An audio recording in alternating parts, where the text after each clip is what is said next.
मेरे अजीज भाइयों और बहनों, खुदावंद यीशु मसीह के नाम में आप सबको बहुत प्यार भरा सलाम।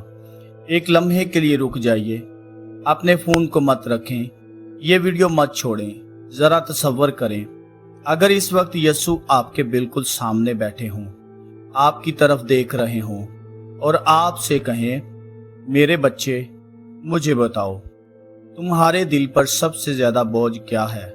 आप उन्हें क्या जवाब देंगे?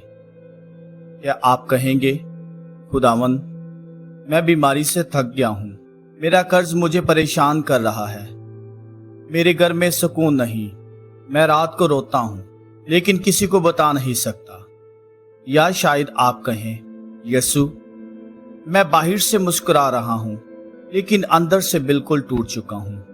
अगर ये आपकी कहानी है तो अगले चंद मिनट यीशु के साथ गुजारें, क्योंकि शायद आज आपको किसी इंसान के जवाब की नहीं, यीशु की ज़रूरत है। सबसे पहले अपने दिल का वो बोझ यीशु के कदमों में रख दें जिसे आप काफ़ी अरसे से अकेले उठा रहे हैं। यीशु ने फरमाया, मत्ती 11वां बाब 28वीं आयत, ए मेहनत उठाने वालों और बोझ से दबे हुए लोगों, सब मेरे पास आओ, मैं तुमको आराम दूंगा। आपको हर जंग अकेले लड़ने की ज़रूरत नहीं। अपनी बीमारी, अपनी परेशानी, अपने कर्ज, अपने मुस्तकबिल का खौफ, सब कुछ यीशु के सामने रख दें।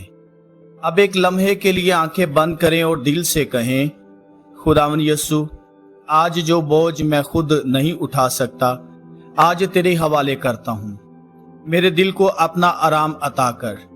खुदावंद यीशु, बराए करम अपनी हजूरी का एहसास मेरे दिल में पैदा फरमा।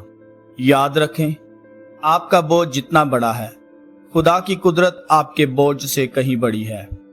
अब अपने दिल की वो बात यीशु को बताएं जो शायद आपने आज तक किसी इंसान को नहीं बताई।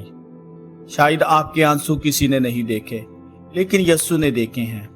कलाम मुकद्दस कहता है, ज़बूर 34:18वीं आयत, खुदावंद शिकस्ता दिलों के नज़दीक है, इसलिए अपने आंसू मत छुपाएं।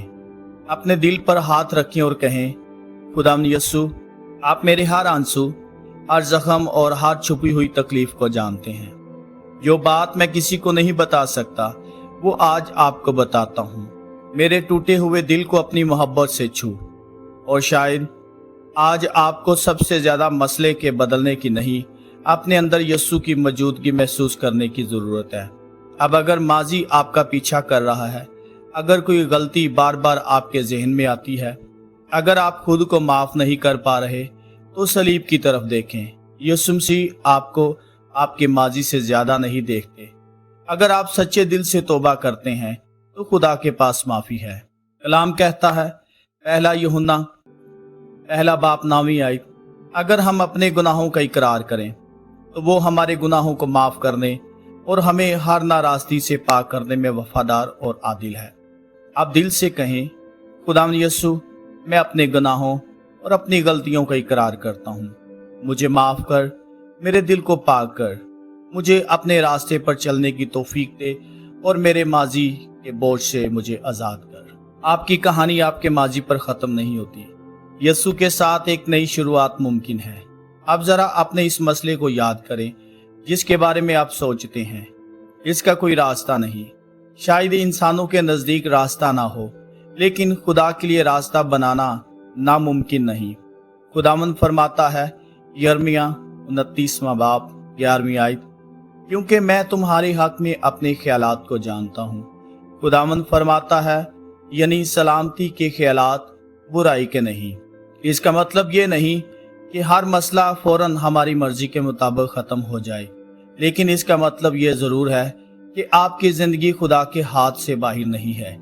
इसलिए ईमान से कहें, खुदावंद यीशु, मेरी ज़िंदगी के बंद दरवाजे तेरे सामने हैं। जहाँ मुझे रास्ता नज़र नहीं आता, वहाँ मुझे अपनी हिकमत, अपनी कुव्वत और अपनी रहनुमाई अता कर। मेरे घर में सलामती, मेरे दिल में उम्मीद और मेरी ज़िंदगी में अपनी मर्जी पूरी कर। अब अगर आप मुमकिन समझें तो अपने हाथ उठाएं और मेरे साथ दुआ करें। ए आसमानी बाप, मैं इस वक्त इस बहन और इस भाई के लिए दुआ करता हूँ जो ये अल्फाज सुन रहा है। खुदावंद, तू इनकी तकलीफ जानता है। تو ان کے आंसू जानता है, तो इनके घर के हालात जानता है, तो इनकी बीमारी, इनकी परेशानी, इनके खौफ और इनके मुस्तकबिल की फिक्र से वाकिफ है। यसु के नाम में इनके दिल को अपनी सलामती अता कर। जो बीमार है इसे शिफा और ताकत अता कर। जो परेशान है इसे तसल्ली अता कर। जो कर्ज और माली मुश्किलात में है उनके लिए रास्ते और मदद अता कर।